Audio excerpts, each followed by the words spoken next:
Hello and welcome. My name is Olivia Anderson, and I'm the Director of MIDP Admissions here at Duke University's Sanford School of Public Policy.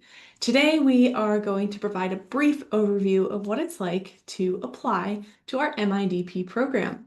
So I'm going to share my screen and talk you through what this process looks like. So we'll begin by starting on the master's program's application process.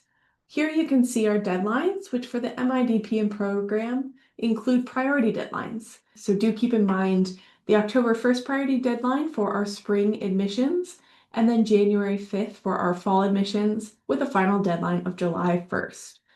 We really do encourage early admissions. We review applications as they are submitted, so you're provided an admission decision and financial aid package early, and you're able to ask the questions that you need to fully understand, and as I mentioned before, are considered for a more robust scholarship package. So as we begin, you can see right here we've provided some information regarding the program qualifications, making sure that you do meet our work experience, the academic background, ensuring that you have that command of the English language, and of course, that you are aware this is a fully residential program where you will need to move to Durham, North Carolina. Going down to the application requirements, you'll see that we have 7 application requirements. The first includes a personal statement, and we do provide a word count for this. This essay should really demonstrate a commitment to working in development and an awareness of development issues, while also reflecting the research that you've put into this program and understanding that this program will help you achieve your goals. We want to make sure that you're not only a right fit for us, but that we are the correct fit for you. Looking at your resume, this is pretty self-explanatory. It is generally not to exceed 2 pages. Hopefully it reflects those work experience requirements that we have for the mid-career MIDP program. And if you are on the brink of that 5-year minimum, please feel free to share me your resume in advance, and I'm happy to give it a quick review to see if you are eligible to apply to the MIDP program. For a transcript, we do require that you have completed a bachelor's degree. We do ask in the application that you fill out a free WES degree equivalency tool.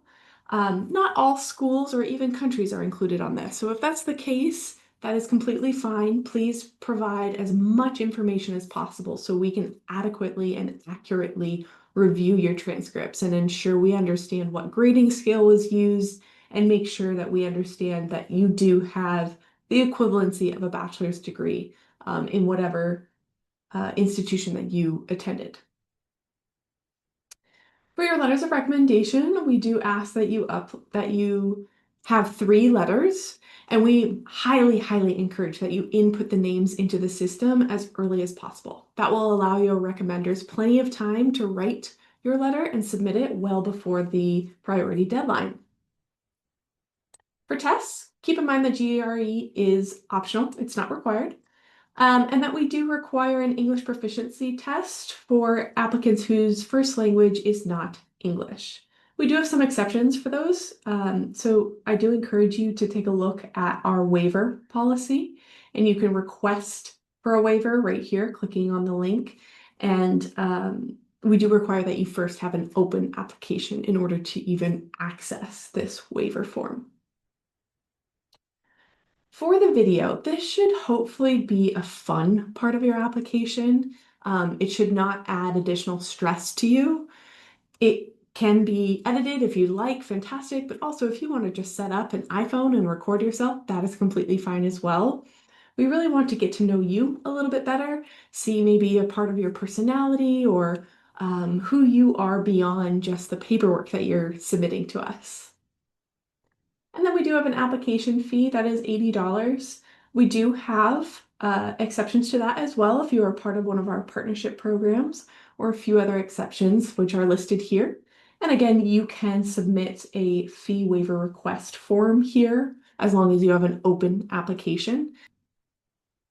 Now, starting your application, when you click here, start your application, you are taken to a page in the application program. And this is where you need to make sure that you create your account to access the actual application itself. You can start your application at any time. You don't have to have all your materials ready. It's a really great way to just begin this process and start chipping away at it.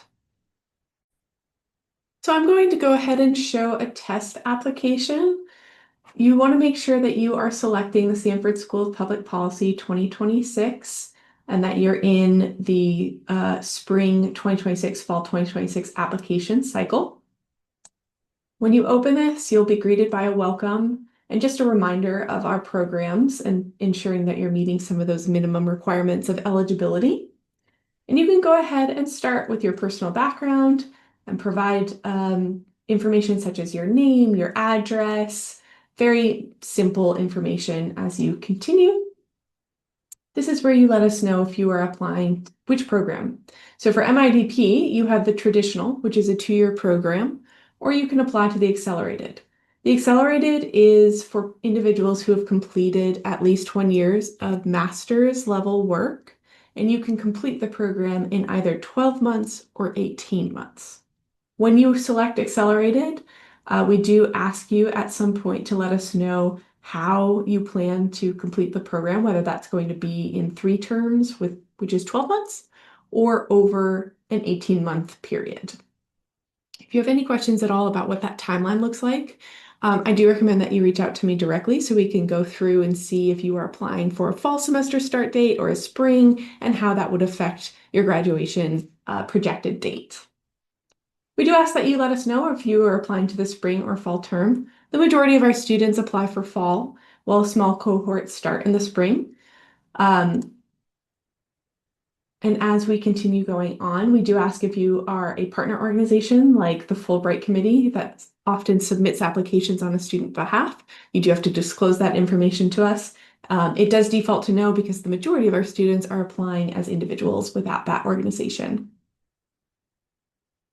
As we continue along for demographic information, you can let us know what your native language is here, how many years of work experience you have, if you have any service organizations that you're a part of.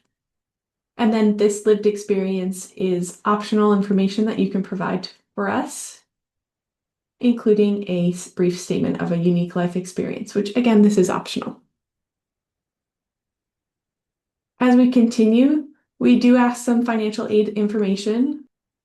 For this financial aid section, it's important that you do distinguish which scholarship or partner programs you have applied to versus received. That's really, really helpful information for us to be aware of, whether you are confirmed receiving one of these scholarship awards or if you've just pursued that path. If you don't recognize any of them, sometimes this can be a fun opportunity to go ahead and take a look and see if you're eligible to apply to some of these scholarships. As we continue, this is where you submit your transcripts and the information that is important for us to understand how you were graded. So any sort of grading scale, any information that provides context to your institution is greatly appreciated.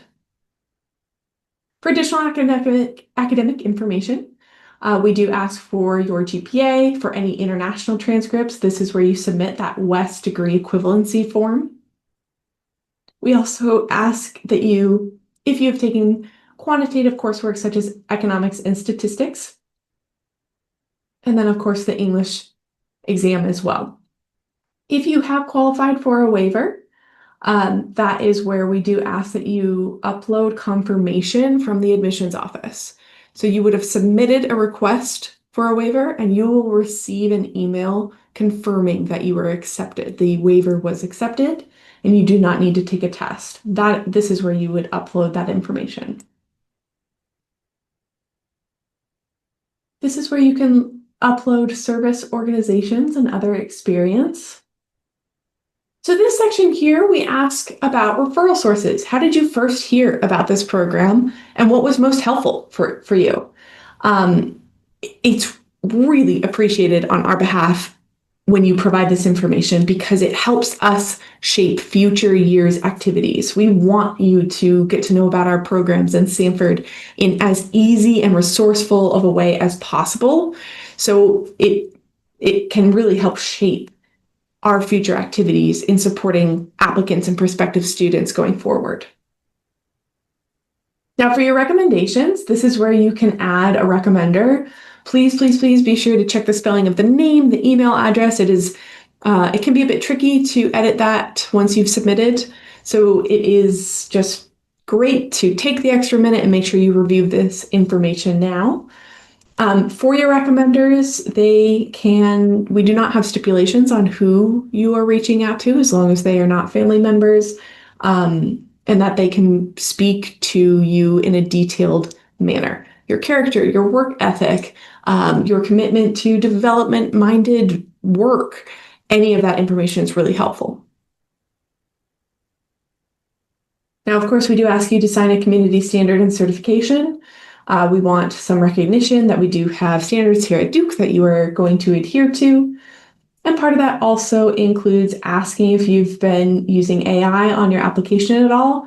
If you have, you need to explain to us how exactly you were using AI.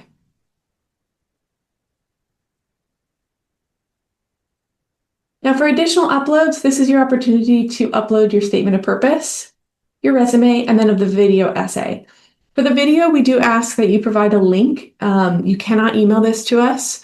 The simplest way to do it is to upload it on YouTube. You can make it unlisted, which means someone has to have a link in order to access that. If there's any form of password, please make sure that you enter it here. And then it's going to ask for a signature, and you can continue. This is where you will be notified if there are issues with your application that you haven't submitted some of the information. So as you can see here, I certainly have not submitted a good portion, and I would need to go back and make sure that I fix all of this before I can actually submit the application and make a payment. Now, if you have been awarded an application fee waiver and you still see that it's asking for payment, please reach out to me. Do not make the payment. We need to manually update that on our end, so we can certainly do that before you hit submit. So with that, I will go ahead and stop this session. Remind you that I am more than happy to help you in any capacity during this very exciting time, and please, please reach out if you need anything. Best of luck, and I can't wait to read your application.